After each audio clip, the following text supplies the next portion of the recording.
आरव भाग दो में अगला अपने पाठ है फिराक गोरखपुरी की कुछ रुबाइयां। रुबाई एक छंद होता है और इनकी कुछ गजलें हैं, इनकी आज हम व्याख्या करेंगे। पहले करते हैं अपन रुबाइयां। देखिए, निकाल लीजिए।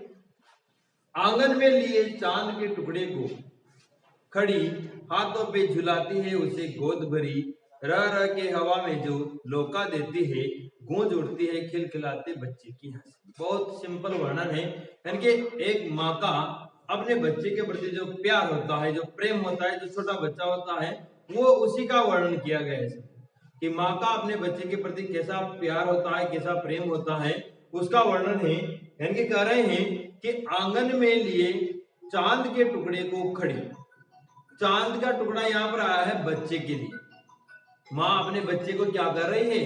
चांद का टुकड़ा हाथों पे झुलाती है उसे गोद भरी। तो ऊपर की लाइन का अर्थ कर लेते पहले कि आंगन में लिए चांद के टुकड़े को, कि एक माँ है वो अपने चांद के टुकड़े को यानी कि अपने बच्चे को आंगन में लिए खड़ी है, गोद में लेकर खड़ी होगी।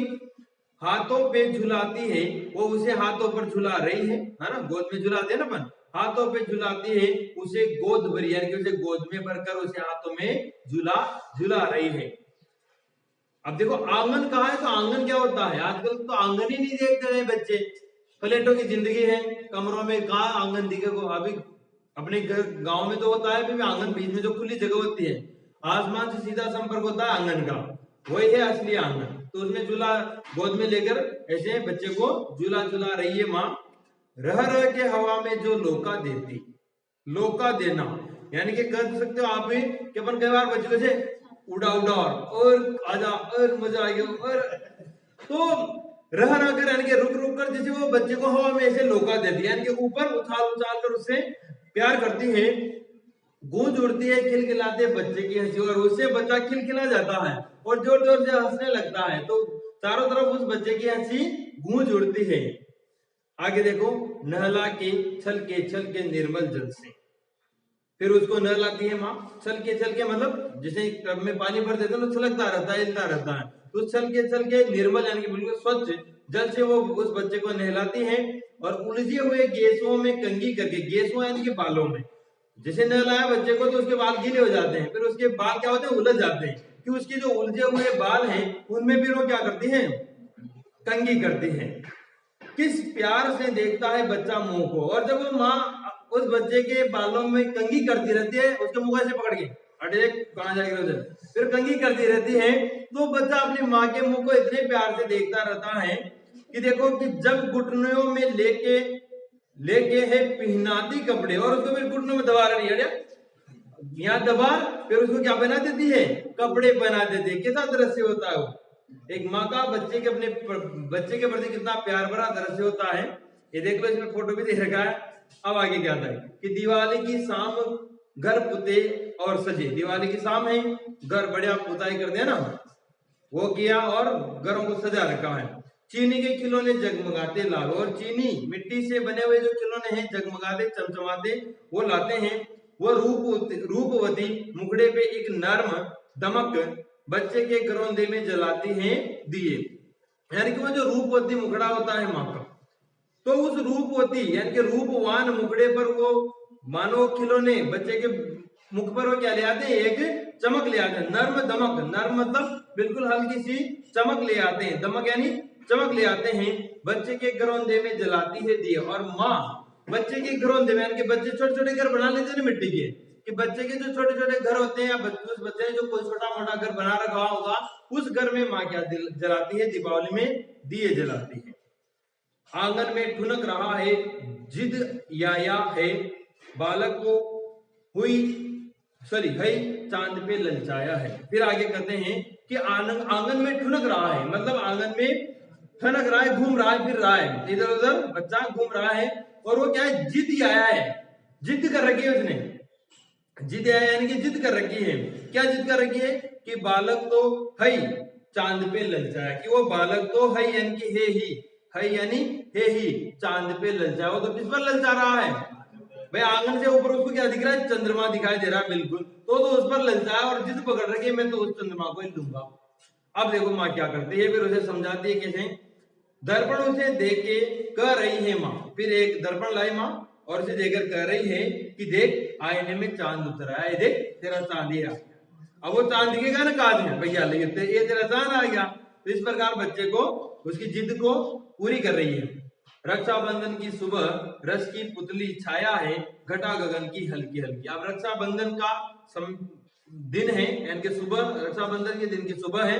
तो रक्षाबंधन का मतलब श्रावण का महीना, सावन का महीना। कौन सा महीना? सावन का महीना है, उसकी सुबह है। और रस की पुतली, और मानो सावन के महीने में रस की पुतली हो, छाया है, छाई है घटा गगन की हल्की हल्की। और सावन में देखा होगा आपने, हल्की हल्की घटाएं छाई रहती है। रक्षाबंधन के समय बारिश होती रहती है सावन में, तो छाई है घटा गगन की, गगन में भी हल्की हल्की घटाएं छाई हुई है। बिजली की तरह चमक रहे हैं लच्छे, और उन घटाओं में बिजली चमकती है ना, कि उस बिजली के समान ही मानो वो हाथों में जो कलाई में जो रक्षाबंधन राखी बांधी जाती है, उसके जो लच्छे हैं वो बिजली के समान चमक रहे हैं। भाई के हैं बांधती चमकती राखी, यानी कि बहन अपने भाई के चमचमाती हुई राखी बांधती है। और वो लच्छे जो हाथों में बांधे जाते हैं वो किसके समान चमक रहे हैं? जैसे कि बिजली चमक रही हो। अब देखो आगे, नंबर 2 है अपने गजल। ठीक है, गजलें बहुत शानदार है इनकी। देखो, नौरस गुंचे पंखड़ियों की, नाजुक गिरहें खोले हैं, या उड़ जाने को रंगो भू गुलशन में पर तोले हैं। इसका अर्थ देखिए आप, नौरस यानी कि नया रस, नौरस यानी नया रस, गुंचे यानी कि कहते हैं अपन जो कली होती है ना, कली, कलियां यानी कि जो फूल नहीं बना हो उससे पहले की स्थिति से डोंडी का मतलब डोडी, वो कलियां। पंखड़ियों की नाजुक गिरहें, गिरहें मतलब गांठ या गांठे। नीचे है रंग बू, बू का मतलब होता है खुशबू। गुलशन आप कह सकते हो, जैसे बगीचे में गुलशन, या फिर गुलशन का मतलब यहाँ आसमान भी ले सकते हो। पर यानी कि पंखों पर। ठीक है, अब देखो इसका अर्थ कि इस शेर में जो फिराक गोरखपुरी है, उन्होंने बताया है कि कलियां, नई नई कलियां यानी कि पंखुड़ियों की तरह खिल रही है, कि कलियों की नई नई पंखुड़ियां खिलने लगी। क्या खिलने लगी है? कलियों की नई नई पंखुड़ियां खिलने लगी है, और उनमें रंग और सुगंध भरने लगी। क्या क्या भरने लगी? उनमें रंग और सुगंध उन कलियों में भरने लगी है।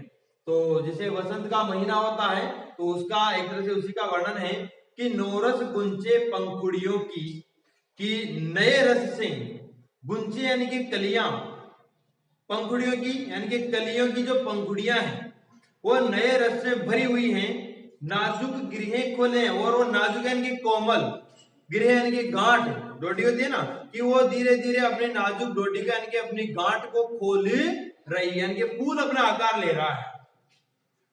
या उड़ जाने को रंगो बू, रंग यानी कि रंग, और बू यानी कि खुशबू, गुलशन में परतोले हैं, कि मानो वो पंखुड़ियां ऐसी लग रही है, यानी कि वो डोडी यानी कि कली इस प्रकार खोलना चाहती है, पंखुड़ियों को इस प्रकार खोलना चाहती है कि मानो उड़ जाने को, गुलशन में कह सकते हैं अपन आकाश में, कि मानो वो अपने रंग और अपनी खुशबू को गुलशन में यानी कि आकाश में उड़ जाने के लिए अपने पंखों को खोल रही है।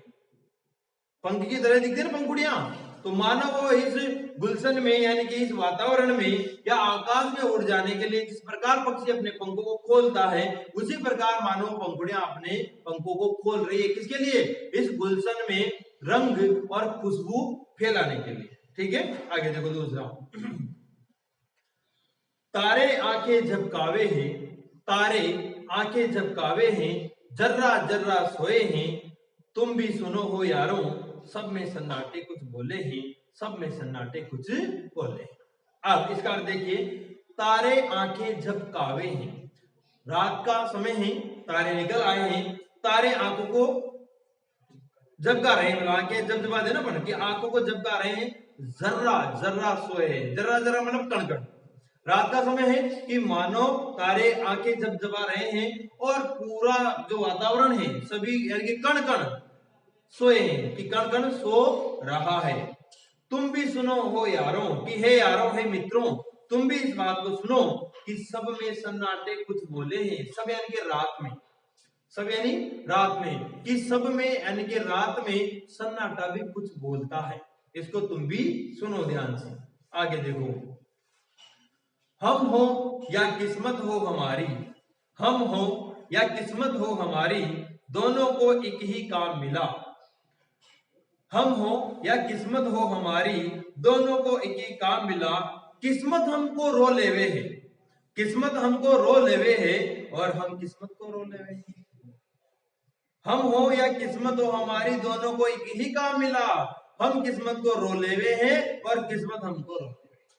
किस्मत यानी भाग्य, कि मुझे, हमको यानी कि मुझे, किस्मत हो यानी कि मेरी किस्मत को, हमारी यानी कि मेरी किस्मत और मुझे दोनों को एक ही काम मिला, आंसू बहाने का।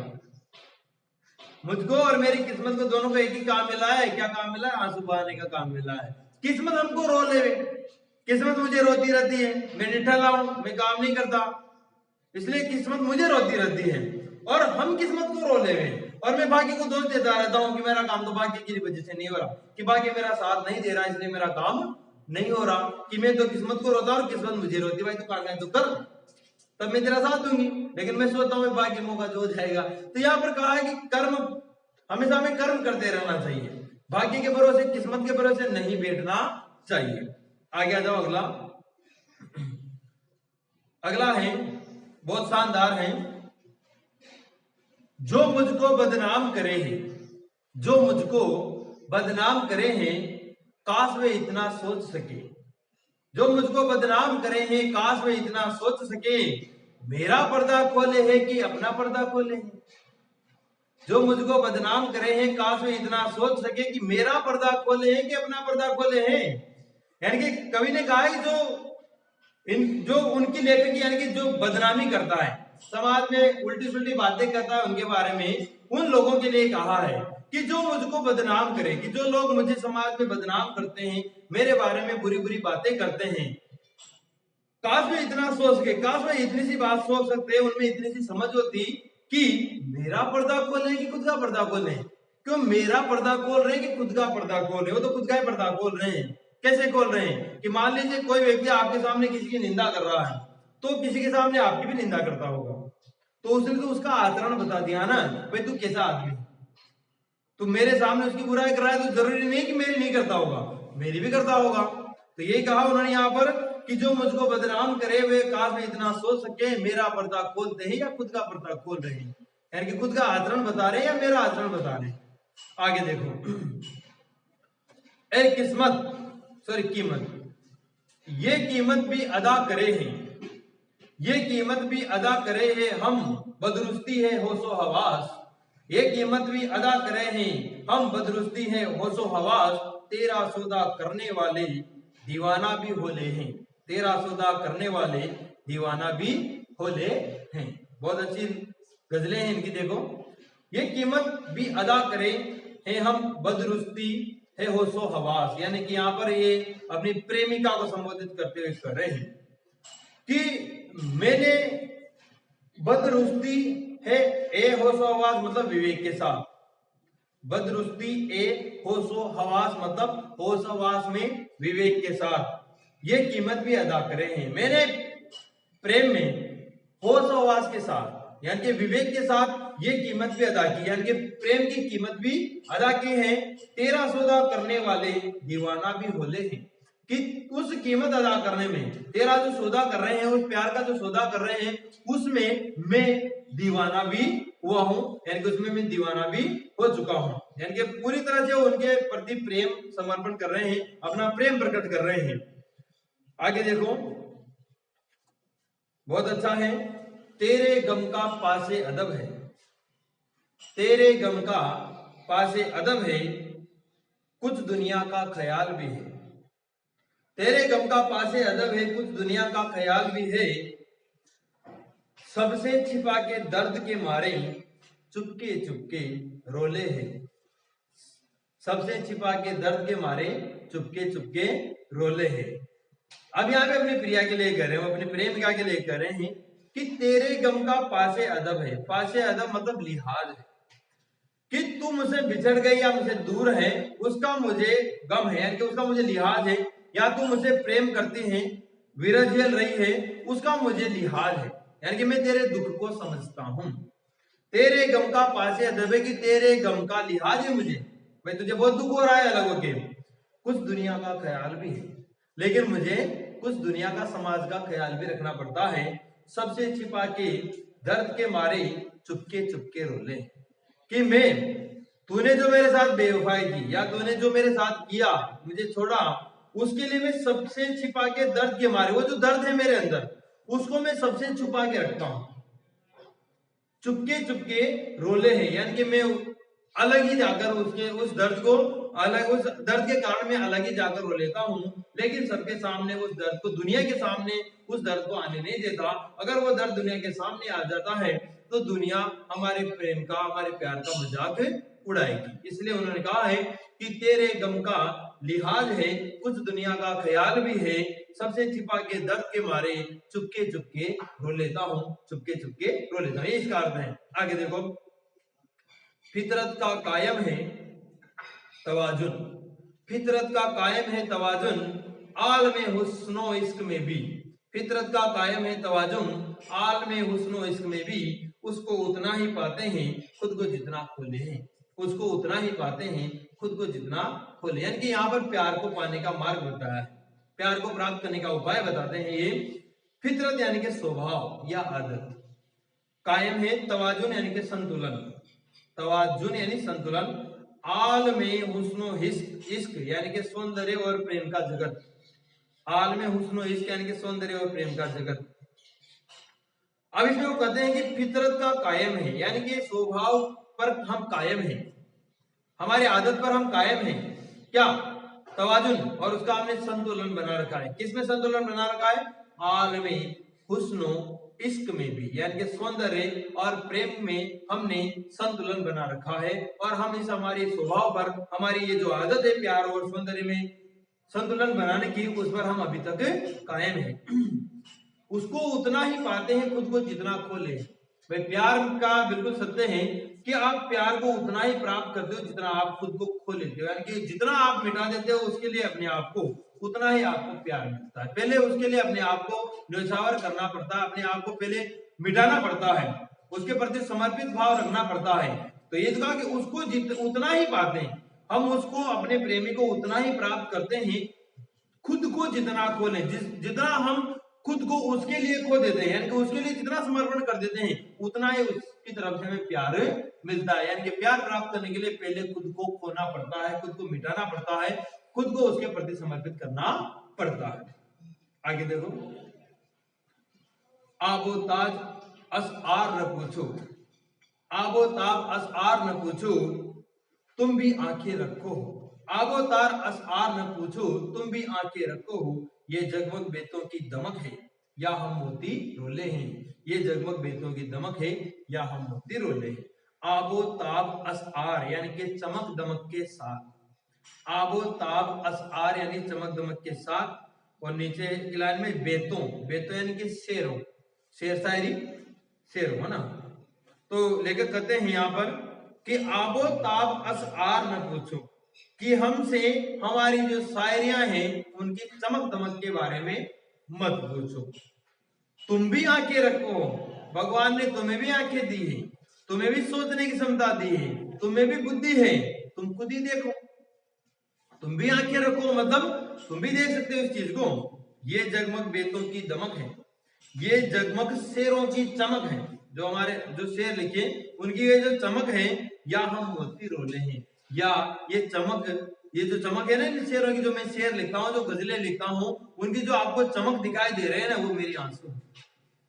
कहा इसमें कि हम मोती रोले, वो जो मोती की तरह चमक दिखाई दे रही है ना आपको गजलों में, वो मेरे बेटा या मेरी पीड़ा के एक तरह से आंसू भी है। ऐसे में तू याद आए है, ऐसे में तू याद आए है अंजुमने में रिंदों को, ऐसे में तू याद आए है अंजुमने में रिंदों को, रात गए गर्दू पे बरिश्ते, रात गए गर्दू पे बरिश्ते, बाबे गुनाह जग खोले है, बाबे गुनाह जग खोले। इसका अर्थ देखिए आप, अंजुमने मई का मतलब शराब की महफिल, रिंदो यानी कि शराबियों, रिंदो यानी शराबियों, और नीचे देखो गर्दू यानी कि आकाश कर सकते हो, आसमान कर सकते हो, गर्द यानी आकाश या आसमान, फरिश्ते देवदूत, देवताओं के दूत होते हैं उन्हें हम फरिश्ते कहते हैं, अल्लाह के फरिश्ते, भगवान के फरिश्ते।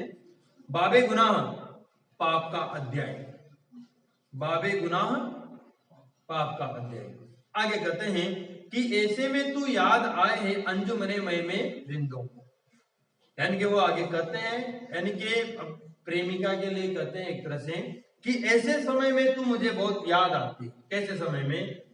कि जिस प्रकार अंजुमने में यानी कि शराब की महफिल में रिंदों को यानी कि शराबियों को, शराब की महफिल में शराबियों को जिस प्रकार सब कुछ याद आ जाता है, या कहें कि शराबी शराब याद आती, एक बोतल पिया बात बस आधी और ला, आप तो ले आया। हाँ, शराब पीना स्वास्थ्य के लिए हानिकारक है। हाँ, कोई भाई हेड तो नहीं आ रहा, ऐसे बोल देता हूं, लेकिन इसमें आया इसलिए समझाना पड़ेगा। तो लेखक फिराक गोरखपुरी कहते हैं कि वो तू मुझे उसी प्रकार याद आती है जिस प्रकार शराब की महफिल में शराबियों को शराबी शराब की याद आती है ना। रात गए गर्दू पे फरिश्ते बाबे गुनाह जब खोले हैं। रात गए गर्दू पे यानी कि रात होने पर गर्दू पे यानी कि आसमान में जो फरिश्ते हैं यानी कि जो देवदूत हैं वो क्या करते हैं? बाबे गुनाह जग खोले हैं। बाबे गुनाह यानी कि पाप का अध्याय, जग संसार खोले हैं, खोलते हैं कि संसार के लोगों के द्वारा किए गए पाप के अध्याय को रात में देवदूत जो ईश्वर के फरिश्ते हैं वो इस संसार के पाप के अध्याय को खोलकर बैठ जाते हैं। यानी हिसाब किताब करते भाई आज ही ना काई करो, ही ना काई कपिल ने कितना पाप करे, सुनिधान काई गए, सब नोट रिजल्ट है।